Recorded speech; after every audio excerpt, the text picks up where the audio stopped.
નમસ્કાર મિત્રો દેશ અને દુનિયાના સુપરફાસ્ટ સમાચારમાં તમારું સ્વાગત છે।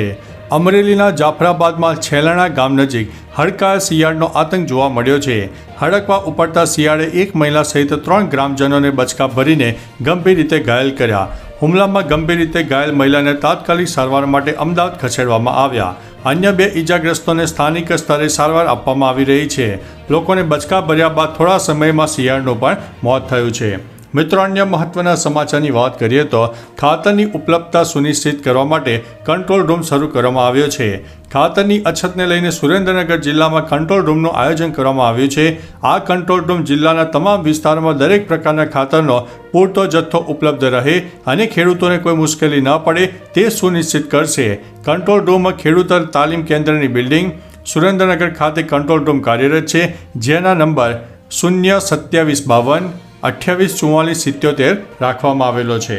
મિત્રો, અન્ય મહત્વના સમાચારની વાત કરીએ તો દાદીની ઉંમરની મહિલા સાથે લગ્ન કરી બેઠો છે 18 વર્ષનો યુવક।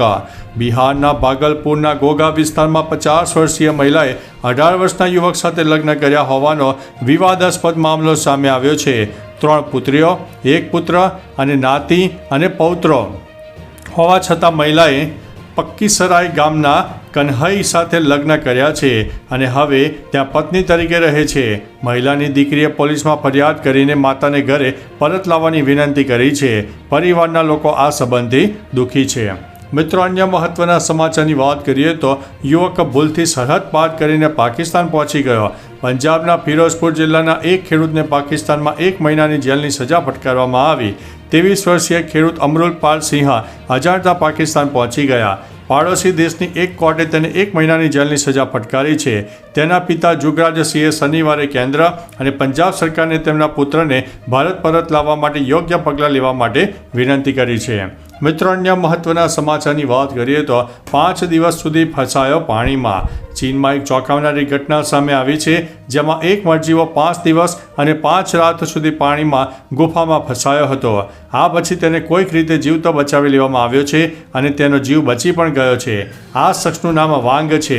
જ્યારે વાંગ નામના આ વ્યક્તિને પાણીમાંથી બહાર કાઢવામાં આવ્યો ત્યારે તેણે પહેલો પ્રશ્ન પૂછ્યો કે શું તમારી પાસે સિગારેટ છે? તેને સિગારેટ પ્રેમ જોઈને બચાવ કર્મીઓ અવાક થઈ ગયા હતા। મિત્રો, અન્ય મહત્વના સમાચારની વાત કરીએ તો ડીસામાં નકલી ઘીના કારોબારનો પર્દાફાશ થયો છે। માહિતી અનુસાર તાસવી માર્કેટિંગ એન્ડ ડેરીમાંથી નકલી ઘીનો જથ્થો ઝડપાયો છે, જેમાં ફૂડ એન્ડ ડ્રગ વિભાગે 270 કિલો નકલી ઘીનો જથ્થો જપ્ત કર્યો છે। લોકોના આરોગ્ય સાથે ચેડા કરતા સામે તંત્રએ લાલ આંખ કરતા સમગ્ર મામલાનો પર્દાફાશ થયો છે। ફેક્ટરીમાં રહેલો 1.67 લાખનો મુદ્દામાલ કબજે કરીને ફૂડ વિભાગે પેઢીના માલિક સામે કાર્યવાહી કરી છે। મિત્રો, અન્ય મહત્વના સમાચારની વાત કરીએ તો હિમાચલમાં ભારે તબાહી, 98 લોકોના મોત, 1500 ઘરો તબાહ, 387 રસ્તાઓ બંધ। હિમાચલ પ્રદેશ અને ઉત્તરાખંડમાં ભારે વરસાદે તારાજી સર્જી છે। 20 જૂને ચોમાસાની શરૂઆતથી 1 ઓગસ્ટ સુધી હિમાચલમાં લગભગ 98 લોકોના મૃત્યુ થયા અને 37 લોકો હજુ પણ ગુમ છે। રાજ્યમાં 1500 કરતાં વધુ ઘરો ધરાશાયી થયા છે અને અંદાજિત 1678 કરોડનું નુકસાન પણ થયું છે। ઉપરાંત 387 માર્ગો ભૂસ્ખલન અને પૂરના કારણે બ્લોક થઈ ગયા છે। સ્થિતિ ગંભીર છે અને બચાવ કામગીરી ચાલુ છે। મિત્રો, અન્ય મહત્વના સમાચારની વાત કરીએ તો સીએમએ આપી છે ₹4179 કરોડની ફાળવણીને મંજૂરી। સીએમ ભૂપેન્દ્રભાઈ પટેલે 2025ના શહેરી વિકાસ વર્ષમાં રાજ્યની 7 મહાનગરપાલિકા અને 12 નગરપાલિકાઓને બહુવિધ વિકાસ કામો માટે ₹4179 કરોડ રૂપિયાની ફાળવણીને મંજૂરી આપી છે। અન્નિગ વેલ લિવિંગ વેલ મંત્રને સાકાર કરતી આ નાણાં ફાળવણીમાંથી આંતરમાળખાકીય સુવિધા વિકાસ, શહેરી સડક, પાણી પુરવઠા અને સ્ટોર્મ વોટર ડ્રેનેજ તેમજ આઉટગ્રોથ એરિયા ડેવલપમેન્ટના કામો હાથ ધરાશે। મિત્રો, અન્ય મહત્વના સમાચારની વાત કરીએ તો તિરંગાની માગમાં વધારો, ઓવરટાઈમ શરૂ। 15મી ઓગસ્ટના રોજ સમગ્ર દેશમાં સ્વતંત્રતા દિવસની ઉજવણી કરવામાં આવે છે, જેમાં લોકો ઘર, વાહન અને ઓફિસમાં તિરંગો ફરકાવવામાં આવે છે। સુરતમાં તિરંગો બનાવતા ગૃહ ઉદ્યોગોને મોટા પ્રમાણમાં ઓર્ડર મળે છે। ઓર્ડર મળવાને કારણે કારીગરોને ઓવરટાઈમ કરવો પડી રહ્યો છે। વડાપ્રધાન નરેન્દ્ર મોદીનું હર ઘર તિરંગા અભિયાનના કારણે તિરંગાની માગમાં મોટો વધારો જોવા મળ્યો છે। મિત્રો અન્ય મહત્વના સમાચારની વાત કરીએ તો કામચટકામાં ડોરમેટ જ્વાળામુખી ફાટ્યો છે. ઇતિહાસમાં પ્રથમ વખત રશિયાના કામચટકા દ્વીપકલ્પ પર ક્રેસેનિનિકો જ્વાળામુખી ફાટી નીકળ્યો છે. આ જ્વાળામુખી 450થી વધુ વર્ષોમાં પહેલીવાર ફાટ્યો છે. આ સાથે રશિયામાં એક પછી એક ભૂકંપના જોરદાર આંચકા અનુભવાયા છે. રશિયાના કુરિલ ટાપુ પર આવેલા ભૂકંપને કારણે ધરાધ્રુજી ઉઠી છે. રિક્ટર સ્કેલ ઉપર આ ભૂકંપની તીવ્રતા 6.7ની માપવામાં આવી છે. સદભાગ્યે આ ભૂકંપ બાદ સુનામીની કોઈ આગાહી આપવામાં આવી નથી. મિત્રો અન્ય મહત્વના સમાચારની વાત કરીએ તો લ્યોબોલો રોબોટ પણ કરી રહ્યો છે પીએચડી. ચીનની સાંઘાઈ થિયેટર એકેડેમીમાં એક રોબોટ પીએચડી કરી રહ્યો છે.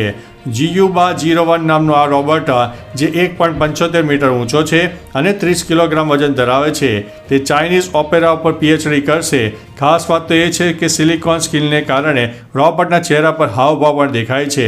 રોબોટને વર્ચ્યુઅલ સ્ટુડન્ટ આઈડી પણ આપી છે.